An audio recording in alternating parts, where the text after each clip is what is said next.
കൊടുങ്ങല്ലൂർ മേത്തറയിൽ പലചരക്ക് കടയിൽ മോഷണം. മുൻ നഗരസഭാ കൗൺസിലർ സന്ധ്യ അനൂപിന്റെ ഉടമസ്ഥതയിലുള്ള കടയിൽ നിന്ന് പണവും നിത്യോപയോഗ സാധനങ്ങളും പച്ചക്കറികളും കവർന്നു.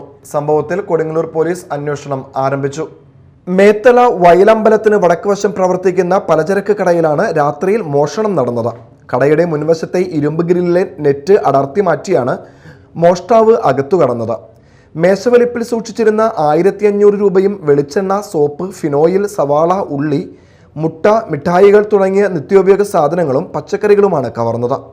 രാവിലെ 8 മണിയോടെ കട തുറക്കാനെത്തിയപ്പോഴാണ് പൂട്ട് തകർത്ത നിലയിലും ഗ്രിൽ പൊളിച്ച നിലയിലും കണ്ടെത്തിയത്. വിവരമറിയിച്ചതിനെ തുടർന്ന് കൊടുങ്ങല്ലൂർ പോലീസ് സ്ഥലത്തെത്തി പരിശോധന നടത്തി. മോഷണം സംബന്ധിച്ച് പോലീസ് അന്വേഷണം ആരംഭിച്ചു. കട തുറക്കാൻ വേണ്ടി വന്നപ്പോഴേ കടയിൽ കള്ളം കയറിയെന്ന് മനസ്സിലായത്.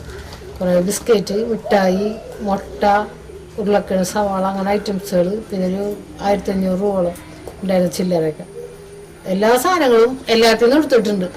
അരിയും പഞ്ചസാര ഒഴിച്ച് ബാക്കി എല്ലാ സാധനങ്ങളും ചാക്കിലേക്ക് കൊണ്ടുപോയിട്ടുണ്ട്. നമ്മുടെ ഇവിടുത്തെ അവർ ബംഗാളിയാണ് നമ്മൾ പറയുന്നത്. പക്ഷേ ഇപ്പൊ അവര് മിഠായി ഒക്കെ തന്നെ ഉള്ളസുണ്ട്, ബാക്കിയുള്ള സാധനങ്ങളൊന്നും അവരിൽ ഇല്ല. പോലീസ് ചെന്ന് അന്വേഷിച്ചു.